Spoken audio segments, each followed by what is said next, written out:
Andhra Pradesh former chief secretary Shri L V Subrahmanyam garu మనతో పాటు ఉన్నారు. సార్ నమస్కారం సార్. నమస్కారం అండి. నిజంగా ఈరోజు నా అదృష్టం సార్ నాకు ఇంటర్వ్యూ ఇవ్వడం. అయ్యో అదేం లేదండి, అదేం లేదు. ఫస్ట్ టైం నేను మిమ్మల్ని ఎక్కడ చూశానంటే చాగంటి కోటేశ్వర గారితో చూశాను సార్. నేను ప్రోగ్రాంలో చూశాను చాగంటి కోటేశ్వర గారితో. ఆయనతో మీరు అంటే అప్పుడు టీటీడీ ఎగ్జిక్యూటివ్ ఆఫీసర్గా ఉన్నారండి. అలాగండి. ఆ ప్రోగ్రాంలో మేము చూసాము ఫస్ట్ టైం నేను. అలాగండి. నువ్వు చాలా విద్వత్తు సార్. తర్వాత చాగంటి కోటేశ్వర పక్కనే మీరు ఉన్నారు. ఏదో పవర్ అనిపించింది మీ ఇద్దరులో అంటే. అయ్యో ఆయన మహానుభావుడు, ఆయన మహానుభావుడు.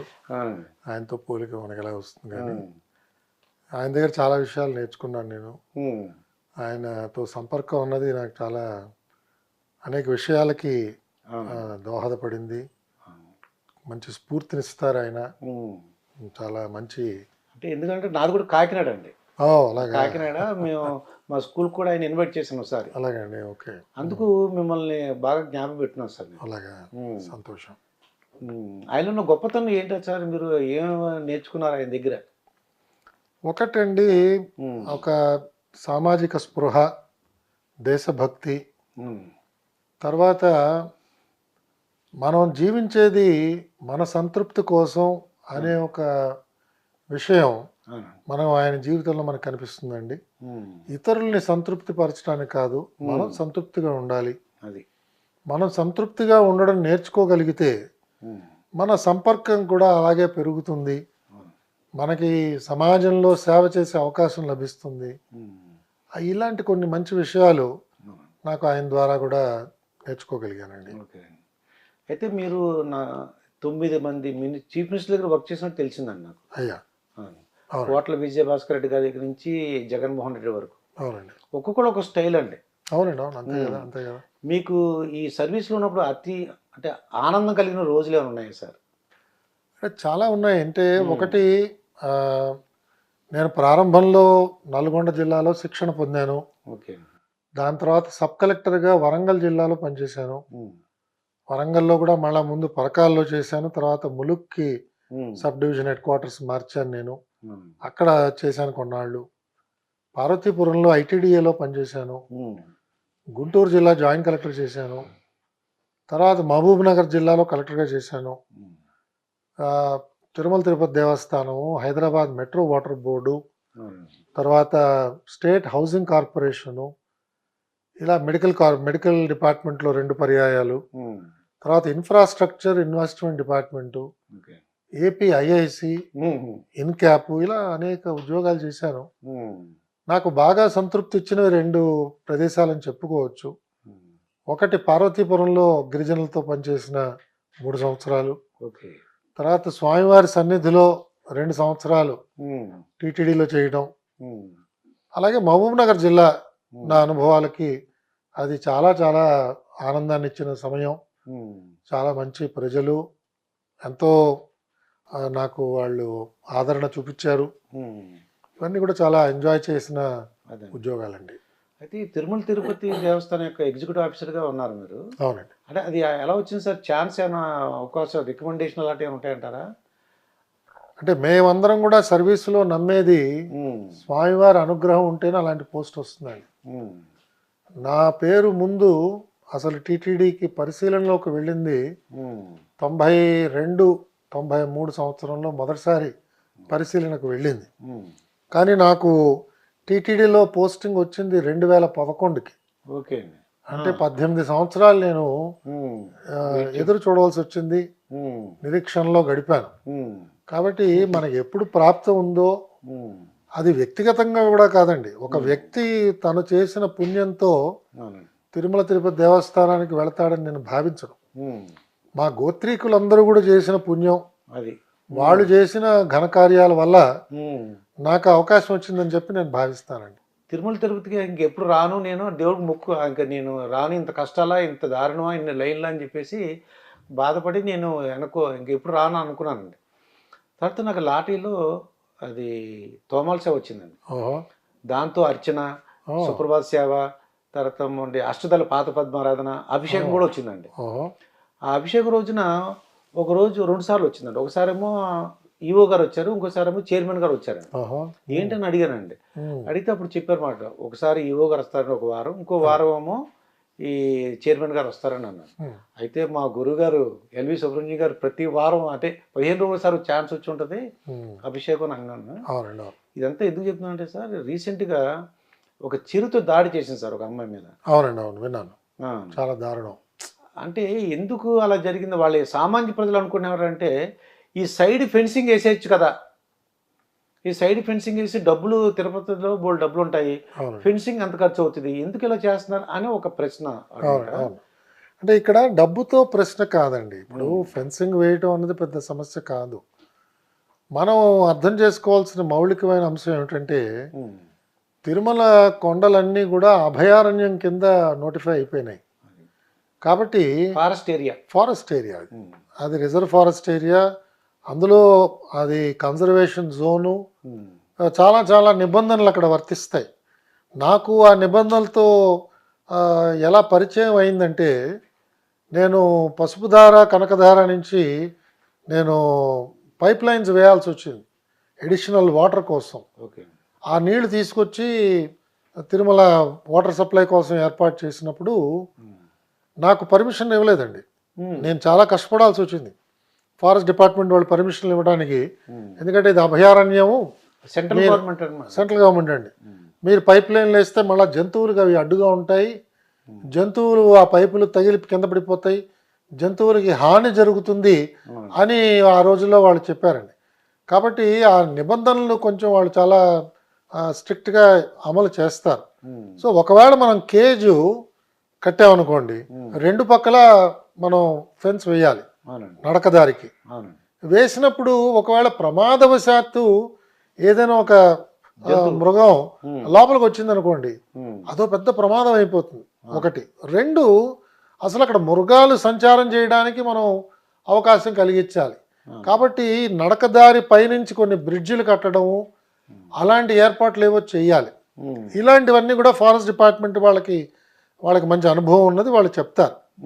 కానీ మనం సామాన్యమైన భక్తులు అందరం కూడా తెలుసుకోవలసినది, గమనించవలసింది ఏమిటంటే, ఇందాక మీరు ఉటంకించిన పెద్దలు చాగంటి కోటేశ్వరరావు కూడా చెప్పారు ఒకసారి, ఎప్పుడైతే ధర్మానికి గ్లాని కలుగుతుందో అలాంటి క్షేత్రాల్లో అప్పుడు ఈ పశువులన్నీ కూడా, అంటే ప్రత్యేకంగా ఈ వన్యమృగాలు అవి ప్రవర్తించే తీరులో గతి తప్పుతాయి అనే ఒక విషయం కూడా వారు తీసుకొచ్చారు.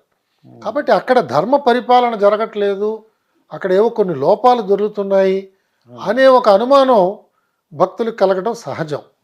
సో దాన్ని జాగ్రత్తగా మనం పరిశీలన చేసుకోవాలి. సంబంధిత వాళ్ళు ఉన్నారు మనకి టీటీడీలో, వాళ్ళు పరిశీలన చేసుకోవాలి, దానికి తగిన జాగ్రత్తలు తీసుకోవాలి. ఇప్పుడు తిరుమల క్షేత్రం నిన్న మొన్న అభివృద్ధి చేసింది కాదు, అనాదిగా ఉన్నది. కొన్ని వేల సంవత్సరాల నుంచి భక్తులు వెళ్తున్నారు. ఇవాళ ఇంకా లైటింగ్ ఉంది, ఒకప్పుడు లైటింగ్ కూడా లేదు. కేవలం దివిటీలు పట్టుకుని అడవుల్లో నడిచి వెళ్ళేవారు. ఆ రోజుల్లో ఋత్వికులు కూడా ఆ విధంగానే నడిచి పైకి వెళ్ళేవారు, పూజారులు. కాబట్టి ఇవాళ ఇంకా మనకి దారి ఉన్నది, వాహనాలు వెళ్తున్నాయి, చాలా శబ్దం చేస్తున్నాయి. కాబట్టి జంతువులు వచ్చి వెంటనే మన మీద పడి మన హింసించే అవకాశం ఇవాళ అసలు లేదు. అవకాశం ఉన్న రోజుల్లోనే ఏమీ చేయలేదు. కాబట్టి ఇది ఏదో ఇందులో గతి తప్పిన పరిస్థితి ఉన్నది అని మనకు అనిపిస్తున్నది. అది కొంచెం జాగ్రత్తగా మనం దాన్ని సరి చేసుకుంటే మంచిదని నాకు అనిపిస్తుంది. ఇంకా పింక్ డైమండ్ అనే గొడవలన్నా మీకు ఐడియా ఉంది సార్? అది అంటే అది లాస్ట్ టైం జరిగింది, అప్పుడు కూడా నన్ను మాట్లాడమని చెప్పారు. బహుశా టీవీ 9లోనో ఎంతలోనో ఒక కార్యక్రమంలో మాట్లాడాను. అలాంటివి అసలు ఎక్కడ జాబితా ఉన్నట్టుగా కూడా ఏమీ లేదండి. దాని తర్వాత కూడా ఆ కేసులో ఎక్కడ పురోగమనం ఏం లేదు. తర్వాత కోర్టు నుంచి ఆ కంప్లైంట్ కూడా విత్డ్రా చేసుకుంటామని అప్లికేషన్ పెట్టడం కూడా జరిగింది అనుకుంటాను టీటీడీ వాళ్ళు. కోర్టు దానికి సమ్మతి కూడా ఇచ్చిందో లేదో నాకు తెలియదు. కాబట్టి అది బహుశా అది కేవలం ఒక కల్పితమైన అంశంగానే నేను భావిస్తున్నాను. అయితే మీరు ఈవో చేసినందుకు నాకు చిన్న డౌట్ సార్. అయ్యా, ఒక కంపార్ట్మెంట్స్ ఉన్నాయి, దాంట్లో ఇరికించి దాంట్లో కూర్చోబెట్టి 24 hours వరకు మీ దర్శనం లేదని పెడుతున్నారు. అవునండి. అంటే మాకు సామాన్య భక్తుడిగా నాకు అనిపించేది ఏంటంటే, వాళ్ళకున్న ఎక్స్పీరియన్స్తో ఎంతసేపులో దర్శనం అవుతుంది, రేపు ఉదయం 10 గంటలకు అవుతుంది, లేకపోతే ఎల్లుండి 11 గంటలకు అవుతుంది అలా అనుకుని ఒక టైం చిన్న స్లిప్ ఇచ్చేసి వెళ్ళిపోమంటే బయటికి.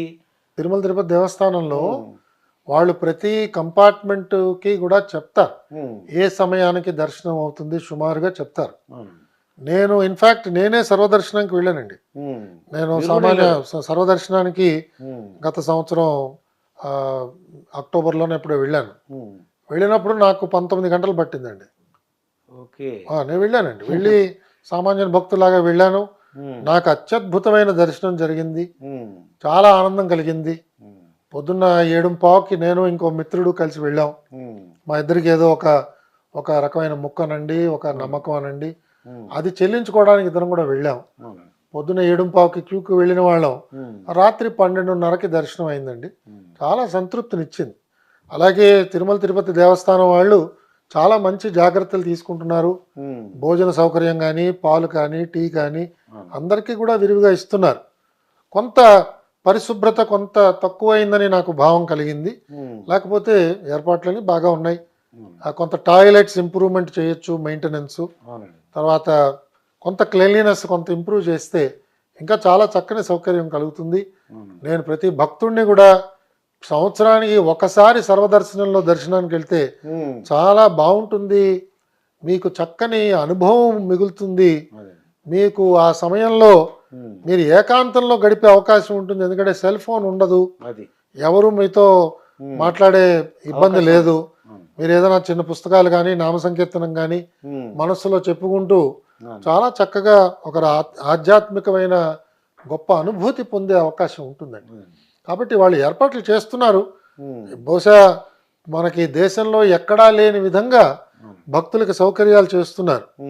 కాకపోతే భక్తులకి నేను ఉన్నప్పుడు ఒకసారి ఇలాగే వెళ్ళి నేను అడిగాను, ఏర్పాట్లు బాగున్నాయా ఏమిటి, మీకు భోజన సదుపాయం బాగుందా ఇవి అడిగితే ఒక భక్తుడు ఏమన్నాడంటే, సార్ ఈ భోజనాలు సౌకర్యం కోసం మేము రాలేదు, మేము దర్శనం కోసం వచ్చాము, మాకు దర్శనం త్వరగా ఇస్తే సరిపోతుందండి అన్నాడు. కాబట్టి భక్తుల్లో కూడా కొన్ని భిన్నాభిప్రాయాలు ఉంటాయి ఈ సౌకర్యాల గురించి, భోజనం గురించి. ఇది కాదు మాకు ప్రధానం, దర్శనం అంటారు. కానీ పరిమితమైన సంఖ్యనే మనం లోపల పంపించగలం. కాబట్టి ఒక రోజులో ఇవాళ 60,000 మంది 70,000 మంది దర్శనాలు చేస్తున్నారు. కానీ నా దృష్టిలో సంతృప్తికరమైన దర్శనం ఒక రోజుకి ఒక 35,000 మంది కంటే ఎక్కువ ఇవ్వలేమండి. సో దాంతో మనకి కొంత అసంతృప్తి కలుగుతుంది. ఏదో స్వామివారి అనుగ్రహం వల్ల అందరూ కూడా సంతృప్తిగా ఇంటికి వెళుతున్నారు. కాకపోతే మనకి సంతృప్తి కలగదండి. మనకి సంతృప్తి అంటే ఏమిటి అనే నిర్వచనం మీలాంటి వాళ్ళు అడిగితే ఆ రోజుల్లో మేము ఏర్పాటు చేసుకున్న నిర్వచనం ఏమిటంటే, స్వామివారి ఎదుటుగా నించుని, అది జయ విజయాల దగ్గర కావచ్చు లేదా రాముల వారి మేడ కావచ్చు, అక్కడ నించుని ఓం నమో వెంకటేశాయ అని అనుకుని వెళ్ళగలిగేంత సమయం మనం ప్రతి భక్తుడికి ఇవ్వగలిగితే మనం రోజుకి ఒక 35,000 మందో 40,000 మంది మ్యాక్సిమం మనం దర్శనాలు ఇవ్వచ్చు. అలాంటిది ఇవాళ వాళ్ళకి 70,000 మంది 75,000 మంది వస్తున్నప్పుడు మరి టీటీడీ వాళ్ళకి బహుశా ఇంతకంటే బాగా చేయడం చాలా కష్టమైన పని అండి. అంటే నేనేమనుకుంటున్నానంటే, మీరు 19 అవర్స్ అన్నారు కదండి, 19 అవర్స్ ముందే మీకు బయటకు వెళ్ళిపోవచ్చు ఛాన్స్ ఇస్తే ఇచ్చారండి, నాకు కూడా ఇచ్చారండి. అయ్యా మీరు వెళ్ళిపోవచ్చు, మీరు వెళ్ళి రూమ్లో రెస్ట్ తీసుకోవచ్చు, మళ్ళీ మీరు కావాలంటే నిదానంగా రావచ్చు అన్న అంశం కూడా చెప్పారు. కాబట్టి నేను దాన్ని ఆప్ట్ చేయలేదు. నేను అక్కడే ఉంటాను, నాకు చాలా ఆనందంగా ఉంది దర్శనానికి. నేను ఎలాగో నా చేత్తో నాకు 3-4 పుస్తకాలు, చిన్న చిన్న పుస్తకాలు తీసుకెళ్ళాను. మౌనంగా కూర్చుని నేను నా మిత్రుడు కూడా అదే ఒక ఒప్పందానికి వచ్చాం. మనం అక్కడ మాట్లాడటం లేదు, ఎంత అవసరమో అంతే మాట్లాడుకోవాలి, మౌనంగా ఉందాం, స్వామివారినే ధ్యానం చేద్దాం, ఏదైనా ఒక నామం స్మరించుకుందాం, లేదా మనకి నిత్యం వాళ్ళ పబ్లిక్ అడ్రస్ సిస్టంలో పాటలు వినిపిస్తూ ఉంటాయి, ఆ పాటలు విందాం అనే ఒక భక్తి భావంతో ఆ రోజు ఆ యాత్ర చేయడం జరిగింది. విఐపీలు అంటే చూడండి, అంబానీ ఆ ప్రెసిడెంట్, తర్వాత శ్రీలంక ప్రెసిడెంట్ శంకర్ దయాళ్ శర్మ, మేము ఉన్నప్పుడు అస్తమానం వచ్చేవారండి శంకర్ దయాళ్ శర్మ గారు. నేను వెళ్ళినప్పుడు ఆయన భక్తుడు అనమాట, ఆయన అస్తమానం వచ్చేవారు. అసలు విఐపీ ట్రీట్మెంట్ ఎలా ఉంటుంది సార్ అది? అంటే అప్పుడు భక్తులు ఆపేయడం వలన కొద్దిగా మాలాట వాళ్ళందుకు ఇబ్బంది పడేవాళ్ళం మేము. అంటే ఏంటని అడిగితే ఇలా శ్రీలంక ప్రెసిడెంట్ వచ్చారు అంటే మనం ఒకటి గమనించాలండి. ఒకటి ఏమిటంటే ఒక రాష్ట్రపతో, ఒక ప్రధానమంత్రో, ఒక కార్యదర్శో, ఒక మేనేజింగ్ డైరెక్టరో, ఒక బ్యాంక్ చైర్మను, ఇలాంటి ఉన్నత లేదా ఒక న్యాయమూర్తులు, అలాంటి ఉన్నత స్థానంలో ఉన్నవాళ్ళు దర్శనానికి వచ్చినప్పుడు వాళ్ళకి ప్రోటోకాల్ దర్శనం అని చెప్పి వాళ్ళకి ఇవ్వడం వల్ల సమాజ శ్రేయస్సే మెరుగవుతుందని చెప్పి మనం భావించవచ్చు కదా. వాళ్ళు సంపాదించిన ధనానికి పరిమితులు ఏర్పాటు చేసుకుని ఆ ధనాన్ని కనుక దాన ధర్మాలకి వాడు వాడే ఒక ప్రవృత్తి వాళ్ళలో స్వామివారు కల్పించారు అనుకోండి. ఒక అంబానీ గారు తలుచుకున్నా, ఒక అదానీ గారు తలుచుకున్నా, లేదా మనకి ఇరు రాష్ట్రాల్లో ఉన్న పెద్ద ధనిక వర్గానికి చెందిన వాళ్ళు తలుచుకుంటే వాళ్ళు 100 కోట్ల రూపాయలు వెంటనే దాన ధర్మాలు చేయొచ్చు కదా. మరి టీటీడీ చేపడుతున్న కార్యక్రమాలకి వాళ్ళకు కూడా ధన సహాయం కావాలి. ఇవన్నీ హుండీలోంచే రావాలంటే కూడా కష్టం కాబట్టి ఇలాంటి వాళ్ళకి కాకపోతే పరిమితంగా వీళ్ళకి మనం దర్శనాలు ఏర్పాటు చేయాలి. కానీ వాళ్ళు గంటల కొద్దీ నించునేటట్టుగానో దర్శనం తీసుకునేటట్టుగానో అలాంటి అపఖ్యాతి రాకుండా జాగ్రత్త పడితే బహుశా అది క్షేత్రానికి అలాంటి వాళ్ళు రావడం వల్ల ఆదాయం పెరుగుతుంది. ఆ ఆదాయం ద్వారా టీటీడీ గ్రామాల్లో దేవాలయాల నిర్మాణం చేయొచ్చు, అలాగే పునరుద్ధరణ చేయొచ్చు, ధర్మ ప్రచార కార్యక్రమాలు చేయొచ్చు, భక్తులకి సౌకర్యాలు పెంచవచ్చు, ఇతర ప్రాంతాల్లో పెద్ద పెద్ద దేవాలయాలు కట్టచ్చు. ఇవన్నీ కూడా టీటీడీకి ఉపయోగపడుతున్నాయి కదా. నేను ఆ కోణంలో కూడా చూస్తానండి. అది కాబట్టి దీన్ని మనం గర్హించడం కంటే పరిమితంగా దీన్ని మనం పంపించడంలో తప్పేమీ లేదని నాకు అనిపిస్తుంది.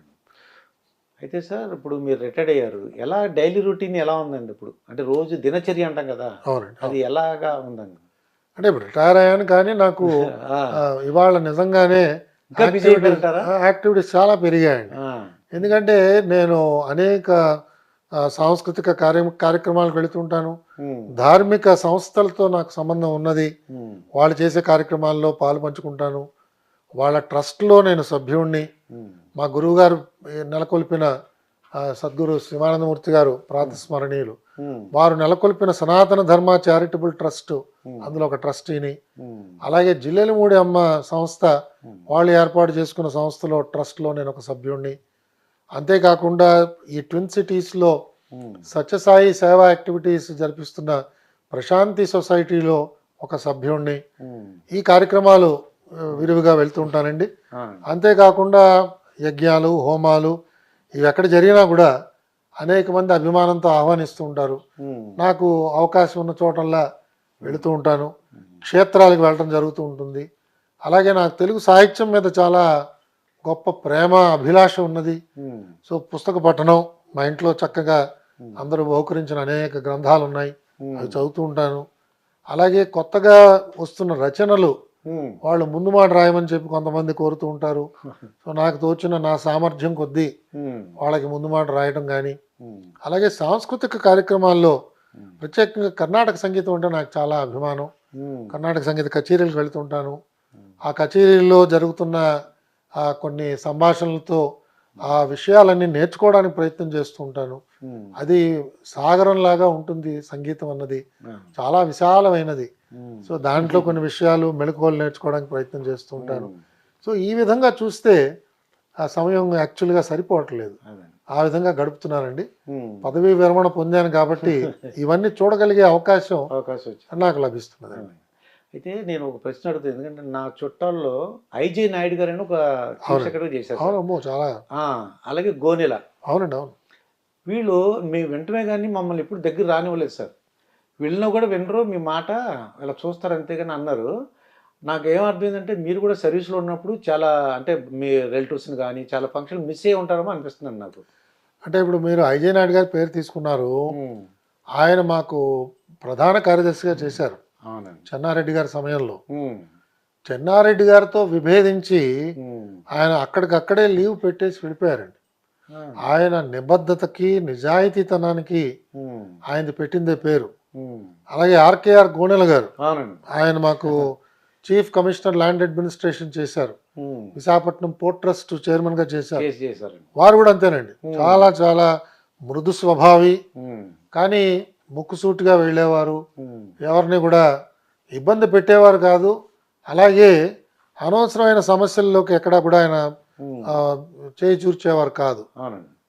మనకు సర్వీసులు అలాగే ఉండాలండి. ఎందుకంటే ప్రత్యేకంగా ఉమ్, ఆంధ్రులం అయ్యి అవునండి. తెలుగు రాష్ట్రాలకి వచ్చినప్పుడు ఉమ్, మన ఇంకా లోతుగా దగ్గరగా ఉమ్, అనేక మంది చూసే అవకాశం ఉంటుందండి. అవునండి. వాళ్ళందరూ కూడా ఎప్పటికప్పుడు అనుకుంటూ ఉంటారు, ఉమ్, మనలో ప్రవర్తనలో ఏమైనా మార్పు వచ్చినా, ఉమ్, మనం ఎవరినైనా దగ్గరికి తీసినా, ఉమ్, మనం ఏం చెప్పకపోయినా చాలామంది మనం బంధువులు అని, ఉమ్. నేను వాడితో చిన్నప్పుడు గోళికాయలు ఆడాను, లేదా వాడితో బొంగరాలు తిప్పాను, ఆ, అయ్యో చెప్తారు వాళ్ళకున్న మనతో జరిగిన ఇది. స్నేహబంధంతో.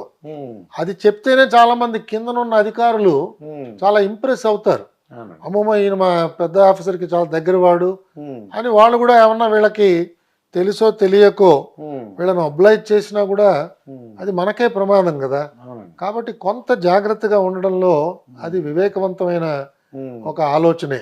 అది. లేకపోతే అనవసరమైన చెడ్డ పేరు వస్తుంది. అవును. అలాగే సర్వీస్ అయిపోయిన తర్వాత మళ్ళీ ఇక్కడ ఉండవలసిన వాళ్ళమే. అవును. మనం ఏదో ఉత్తర భారతం నుంచి ఒకవేళ వచ్చామనుకోండి అవుట్ సైడర్ కింద, అవునండి. రిటైర్ అయిపోతే హాయిగా కాన్పూర్కో ఢిల్లీకో ఉమ్, లేదా ఏదో డెహ్రాడూన్కో ఎక్కడికో వెళ్ళిపోయి సెటిల్ అయిపోవచ్చు. అవును. మనం రిటైర్ అయినా ఇక్కడే ఉంటాం, ఇక్కడే ఉంటున్నాను. మళ్ళీ మన బంధువుల దగ్గరికే వెళతాం, అవును. మన క్షేత్రాలనే మనం చూడటానికి వెళతాం. ఉమ్, సో వాళ్ళ ఈ వ్యత్యాసం మన ప్రవర్తనలో వాళ్ళు ఎవరికైనా కనిపించింది అనుకోండి, ఉమ్, మనం సర్వీస్లో ఉన్నప్పుడు చాలా గర్వంగా, అవును. చాలా గంభీరంగా, ఉమ్, ఏదో ధనాన్ని సంపాదించడానికో లేదా ఉమ్, ఒక పదవి కోసం ఆకాంక్షించిన వారిగానో మనం ప్రవర్తించి ఉంటే ఉమ్, తప్పకుండా బంధువులందరినీ మనని ఉమ్, రిటైర్ అయిన తర్వాత దూరం పెట్టుకుంటారు. అది. వాళ్ళతో మనకి ఇప్పుడు పని ఏర్పడింది కదా ఉమ్, అని వాళ్ళు దూరం అవుతారు ఇప్పుడు కావాలంటే. అవును. కాబట్టి వాళ్ళకి అర్థమయ్యేటట్టుగా ఉమ్, మనం ఎందుకు ఇలా ప్రవర్తిస్తున్నాము, ఉమ్, మనం కొంత ప్రవర్తన వాళ్ళకి చెప్తే వాళ్ళెవరు మనని మిస్అండర్స్టాండ్ చేసుకోరండి. ఆ పని వైస్ ప్రెసిడెంట్ ఏం చేశారు సార్? ఎవరు? మన వెంకయ్యనాయుడు వెంకయ్యనాయుడు గారు, గారా? బాబు నేను మంచి రాజ్యాంగ పద్ధతిలో ఉన్నాను, పదవిలో ఉన్నాను, మీరు నా దగ్గర నుంచి ఏం ఎక్స్పెక్ట్ చేయకూడదు అని చెప్పేవారు ఆయన.